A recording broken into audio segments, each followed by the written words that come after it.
Welcome to my channel. চলে এসেছি একটা নতুন ব্লগ নিয়ে। তো এখন বাজে তোমার 4:30 সামথিং এরকম বাজবে হয়তো। সারা রাত ঘুম হয়নি, টেনশন বা ডিপ্রেশনের মধ্যে দিয়ে যাচ্ছে, ভালো লাগছিল না। তাই ভাবলাম চলো আর ভোরবেলা ভোর হয়ে গেছে অলরেডি, বাইক নিয়ে একটু চা খেতে যাবো ভাবছি। ভালো লাগছে না বাড়ি থেকে ডিপ্রেশন লাগছে, একাকিত্ব বোধ হচ্ছে। তাই ভাবলাম যে একটু বেরোই, চা খেতে যাবো। তো উঠে পড়েছি, সারা রাত ঘুম হয়নি, দেখতেই পাচ্ছি চোখে ঘুম চোখের অবস্থা।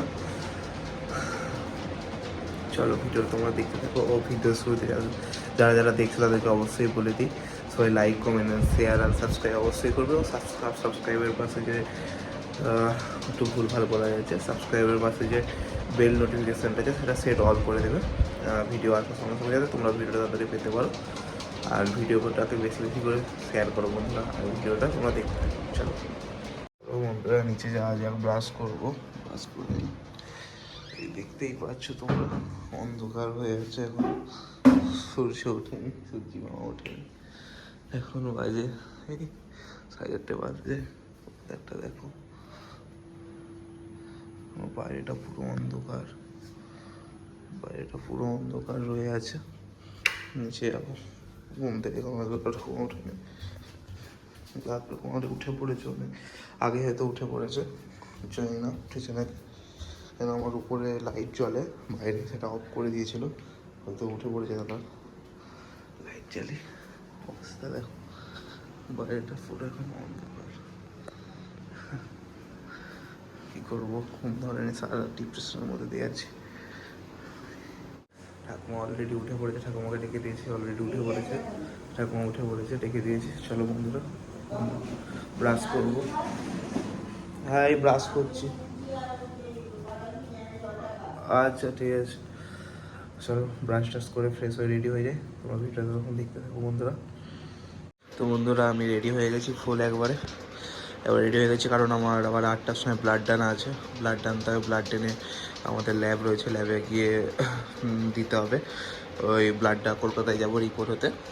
তো একবারে ফুল রেডি হয়ে গেছি, চাটা খাবো, একটু বসবো, মনটা ভালো নেই, একটু নিজেকে একটু একাকিত্বভাবে টাইম স্পেন্ড করবো। তারপর কাজে যেতে হবে, কাজ করতে হবে। তো বন্ধুরা তোমরা দেখতে থাকো, এবার আমি নিচে যাবো, গিয়ে গাড়িটা বার করবো। চলো যাওয়া যাক। তো বন্ধুরা আমি এখন ঘর থেকে বেরিয়ে চলে এসেছি, তোমরা দেখতেই পাচ্ছ। এই এখন আমি ব্রিজে রয়েছি। এটা আমাদের নদীটা, খুব সুন্দর একটা ভিউ আসছে, ভোরের ভিউটা খুব সুন্দর আসছে। চলো বন্ধুরা বেশি না দেরি করে চা দোকানের দিকে যাওয়া যাক।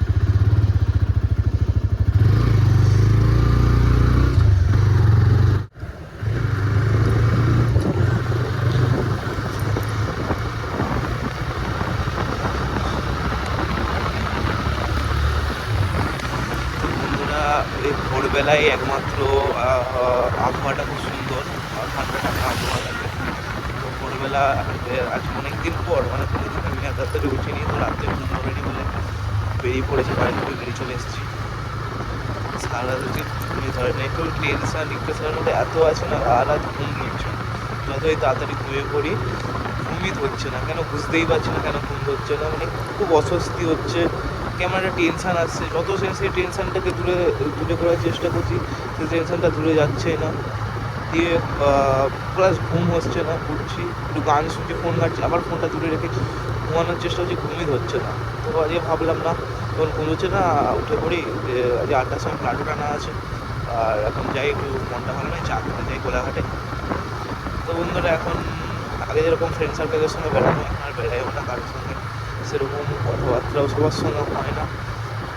তারা বলতে আমি যেন তাদের সঙ্গে আর মানে তাদের তাদের তাদের সঙ্গে তারাও ডাকে, আমি যাই না কেন। আমার সত্যি কথা বলতে এখন হয়তো তারা খারাপ ভাববে, অনেকেই খারাপ ভাববে যে সৌম্যদীপ যায় না, আগে যেত আর এখন যাচ্ছে না। কারণ আমার সত্যি কথা বলতে এখন কাজের চাপ অনেক বেড়ে গেছে, লাইফে অনেক কাজের চাপ বেড়ে গেছে। যেহেতু ল্যাব রয়েছে বাবার, এখানে কাজের চাপ অনেক বেড়ে গেছে। একটু বড় হলে একটা দায়িত্ব নিতে হয় ল্যাবের, বড় হয়েছে, বাবা কতদিন করবে, এবার কিছুটা দায়িত্ব বাবা নিতে হয় না। তো ওই জন্য অনেকটাই চাপ বেড়ে গেছে। তাই জন্য আর সবার সঙ্গে সেরকম আর কাজের মধ্যে থাকি, ব্যস্তও থাকি, প্লাস একটু টেনশন বা ডিপ্রেশনের মধ্যে দিয়েও আছি, খুবই আছি, ভালো লাগছে না। আচ্ছা, তো এমনিতে সবাই বলো বন্ধুরা, সবাই কেমন আছো? সবাই বাইরের সবাই সবাই ভালো আছে তো? এই গরমে তোমরা কেমন কাটছে সবাই কমেন্টে জানাও। আর বেশি বেশি করে ভিডিওটাকে শেয়ার করো, সাবস্ক্রাইব করো, আর লাইক কমেন্ট করো। চলো বন্ধুরা, আমার একটু কথা বলার ধরনটা একটু প্রবলেম রয়েছে, অবশ্যই প্রবলেম রয়েছে। তো আমি ধীরে ধীরে এটাকে ইমপ্রুভ করার চেষ্টা করবো, অবশ্যই চেষ্টা করবো। এখন ফার্স্ট টাইম একটু অসুবিধা হচ্ছে, তো লজ্জা লাগতো আগে। জ্যাম এখানে লরি,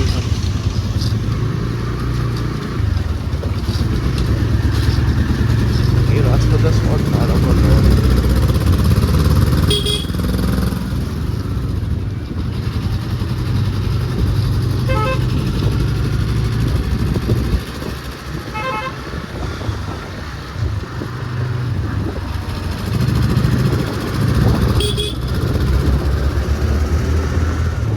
একটা একটা হচ্ছে আলাদা, মানে কিরকম লজ্জা লাগে এই যখন দেখো এখানে সামনে যে গাড়িটা ছিল তোর, লাল রঙের গাড়িটা, ওখানে পিছন দিকে যারা আছে তারা মুখের দিকে কেমন তাকে একটা হাসছে, নিজেদের মধ্যে বলছে, এটা একটা লজ্জা লাগে। ফার্স্ট টাইমে এত লজ্জা লাগে। সব থেকে লজ্জা লাগে ভিড়ের মধ্যে, ভিড়ে যখন এরকম আস্তে গাড়ি হয়ে যায়, সবাই মুখের দিকে তাকায়, তখন মানে বলে বোঝানো যায় না, কোনো কথা বলতে এটা কেমন একটা হয়ে যায়। তো এইগুলোকে চেঞ্জ করবো, অবশ্যই চেঞ্জ করবো, চেঞ্জ করতে হবে। ফার্স্ট যারা ব্লগিং স্টার্ট করেছিলে তাদের হয়তো এরকমই মনে হতো, আস্তে আস্তে সবার ঠিক হয়ে গেছে। তো আমারও ফার্স্ট টাইম, তো একটু অসুবিধা হয়েছে, তারপর আবার ঠিক হয়ে যাবে, সব দেখতে পাচ্ছি। তো বন্ধুরা, এখন টিঙ্কাদার চা দোকান বন্ধ। আমার এবার কি করব কিছু বুঝতে পারছি না, কেন টিঙ্কাদার চা দোকান তো মানে রিঙ্কুটি, ওটা ওখানে মানে দোকানের নাম, আমরা টিঙ্কাদা বলি, যেহেতু রিঙ্কুদার ভাই বসে, রিঙ্কুদাও থাকে, তো বেশিরভাগ ওখানে ভাই বসে, তো আমরা টিঙ্কাদাই করি। তো টিঙ্কাদার চা দোকান বন্ধ, কী করবো বুঝতে পারছি না। এখন দাঁড়িয়ে আছি হাই রোডের এই সামনেটা এমনি। তো বন্ধুরা, এখন আমি এখানেই দাঁড়িয়ে আছি, আবার এখানেই দাঁড়িয়ে আছি হাই রোডের সামনে, রিঙ্কুদার চা দোকান খুলে, তো এখানেই দাঁড়িয়ে একটুখানি দেখছি, এখানে গাড়ি ঘোড়া দেখছি, গাড়ি ঘোড়া দাঁড়িয়ে আছে, নিজে কোনোদিন ইনকাম করে নিজের প্রায় রাখতে পারে, যেরকম কাজ করে সে পাওয়া, অনেক স্বপ্ন রয়েছে, অনেক কিছু স্বপ্ন রয়েছে, আশা রয়েছে, জানি না কতটা কী করতে পারবো, তবুও আমি চেষ্টা করবো। লাইফে যা যা স্বপ্ন দেখেছি, ড্রিম দেখেছি, তা যা পূরণ করার চেষ্টা করবো। তো কিছু বলবো না, অনেক কিছু হয়তো অনেক কিছু ভুলভাল বকে চলে গেছি, বা বেশি কথা মানে বেশি কিছু আমার রিয়াক্ট করে কথা বলে গেছি, ভুল বলে দেখি, প্লিজ আমার ক্ষমা করে দিও, মাফ করে দিও, ঠিক আছে? অসুবিধা হচ্ছে। বন্ধুরা, এখন তুমি শুধু লুকটা দেখো, সূর্যের এখানটায় সেরা লাগছে, সেরা লাগছে বন্ধুরা। আমি এখন এসেছি আমাদের কোলাঘাটের ভাঙা ব্রিজে, যেটা ভাঙা ব্রিজ বলে কোলাঘাটের, ভাঙা ব্রিজে এসেছি। তো সামনেই নদী, শুধু দৃশ্যটা দেখো, আর ওইদিকে চাঁদও উঠেছে, আর এদিকে সূর্য, পরিবেশটা সামনে দেখো, সামনে দেখতে পাচ্ছ কি, সেখানে নিচে মাছ ধরছে, এটা সেরা। আগে আমি এই নাওপালায় খেলতে আসতাম, তোমরা হয়তো কোলাঘাটে থাকো তারা জানো, নাওপালায় আগে ফুটবল খেলতে আসতাম। তো যখনই খেলে আসতাম, খেলে আসার পর এখানে সব খেলে আসার পর কোথাও আমাকে দেখবে না, আমি এখানেই ভাঙা ব্রিজেই আছি, এসে এরকম বসে আছি, এবার ট্রেন দেখছি, নদীর ধারে দাঁড়িয়ে আছি, এমনি মানুষ, তখন সন্ধ্যের দিকটা খুব ভিড় হয়, বাপরে, বাসের অবস্থা দেখ ভাইসা, ভিউটা আমার সেই লাগছে, সেই লাগছে, এদিকে চাঁদ আর এদিকে সূর্য, বাপরে। আর দেখতেই পাচ্ছ সঙ্গে আছে, তো চলো, কিন্তু টিঙ্কাদার চা দোকান এখনও খুলেনি, তাই জন্য আমি এখানে চলে এসেছি। টিঙ্কাদার চা দোকান খুলে গেলে আমি চা খেতে, এখনও খুলেনি কেন বুঝতে পারছি। হ্যাঁ, টিঙ্কাদাররা অনেক রাত অবধি দোকান খুলে রাখে, 3টে 4টে অবধি খুলে রাখে, ওই জন্য বন্ধ আছে। হয়তো খুলে দেবে এক্ষুনি, দাদু উঠে পড়বে, মানে টিঙ্কাদার বাবা উঠে পড়বে, যেহেতু খুলবে। এই যাবো একটু 15-10 মিনিট কাটাই, এখানটা একটু থাকি, করে যাবো। তোমরা ভিডিওটা মানে ব্লগটা দেখতে থাকো, চলো। তো বন্ধুরা, আমি চলে এসেছি টিঙ্কাদার চা দোকানে, আর চা নিয়েছি। চা খেতে খেতে এখানে রাস্তায় গাড়ি দেখছি, এই মানে হাই রোডের গাড়িগুলো দেখছি। আর বন্ধুরা, ভিডিওটা এতটাই অবধি। ভিডিওটা ভালো লাগলে সবাই like, comment, share and subscribe অবশ্যই করবে। তো বন্ধুরা, তোমাদের সঙ্গে দেখা হচ্ছে আবার নেক্সট ব্লগে। ততক্ষণের জন্য টাটা।